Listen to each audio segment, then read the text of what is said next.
Marcus didn't announce that he was pulling away. He didn't slam doors or deliver speeches. He simply stopped participating. He answered fewer messages and returned calls later. Let conversations end without rescuing them. To Marcus, it felt like survival. To everyone else, it felt like rejection. And rejection always demands an explanation. Lena noticed first, not because she missed him, but because his silence disrupted her access. Lena had grown accustomed to reaching Marcus whenever she wanted. Not out of love, but entitlement. She had never been the kind of woman who carried the weight of responsibility. Marcus had always been the one who handled the bills, the logistics, and the difficult conversations, the parenting decisions, and the invisible labor of adulthood. And Lena had stayed because she didn't have to grow up. She could go out with friends, disappear for hours, live as if unattached while still holding the title of wife. She wasn't loyal, she wasn't nurturing, but she was comfortable. And comfort for Lena mattered more than commitment. So when Marcus stopped responding, it wasn't heartbreak she felt. It was the loss of control, and Lena hated that more than anything. Rowan felt the shift differently. Marcus's silence didn't just wound her, it erased her. Rowan was the kind of woman who knew how to be seen. She had sex appeal like a language. She understood attention and could pull a gaze without even trying. But underneath it, Rowan was hungry. Hungry for reassurance, validation, and the feeling that she was chosen above everyone else. Marcus had once given her that. He had looked at her like she was singular, and Rowan had built an entire obsession on that look. So when his attention faded, Rowan didn't assume distance. She assumed replacement. She watched her phone like it could explain her worth. She brought Marcus into every conversation. She posted more, smiled louder, and flirted harder. Because if men wanted her, then Marcus would remember. That was always her logic. But Marcus never responded to jealousy. He responded to peace. And Rowan didn't know how to be peaceful. Tessa had been different. Tessa hadn't entered Marcus's life with seduction. She had entered with intensity.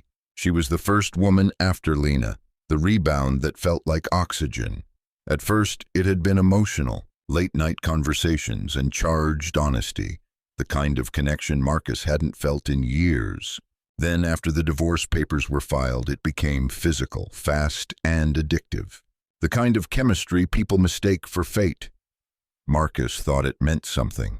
Tessa thought it meant everything. But Tessa was unstable in the way fire is unstable. Beautiful, consuming, and impossible to hold. One day she adored him. The next, she punished him for not loving her correctly. And Marcus had boundaries like walls.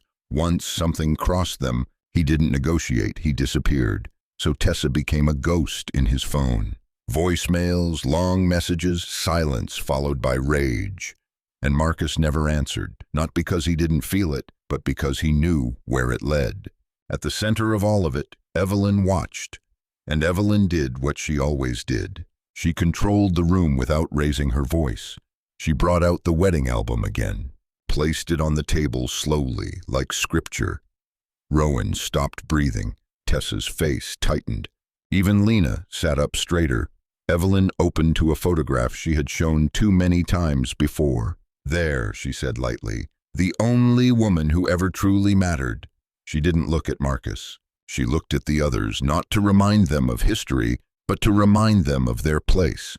Evelyn loved the discomfort.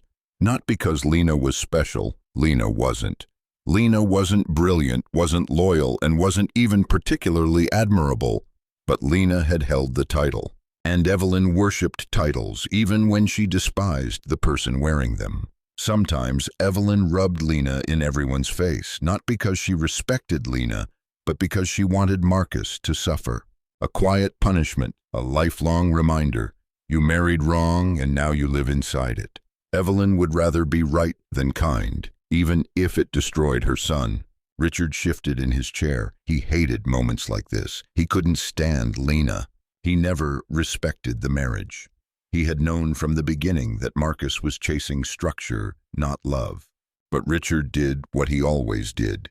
He deflected. "Well," he said mildly, "let's not get lost in the past." Marcus needs to focus on himself, his career, and his future. None of this helps him. Evelyn didn't respond. She didn't need to. Richard never challenged her narrative. He simply stepped around it.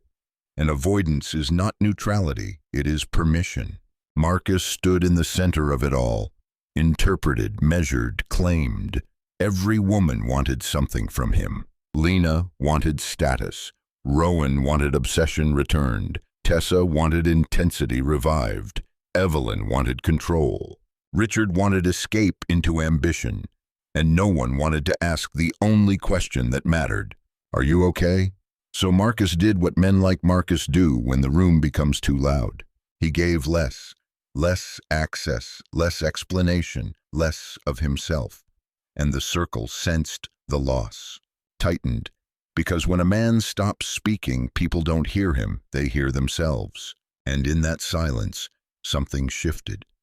Rowan reached out to Lena, not with comfort, but with recognition. Two women displaced by the same man for different reasons. Lena responded immediately. Because Lena understood power. She offered Rowan something Marcus never would. Access, belonging, a shared grievance. Late nights followed, private conversations, spaces where boundaries softened. Sometimes there were others around. Sometimes there weren't. Neither woman ever described those nights the same way. But both carried the after effect. A closeness that wasn't innocent. A bond built not on healing, but on reclamation. Rowan didn't just lose Marcus, she found Lena.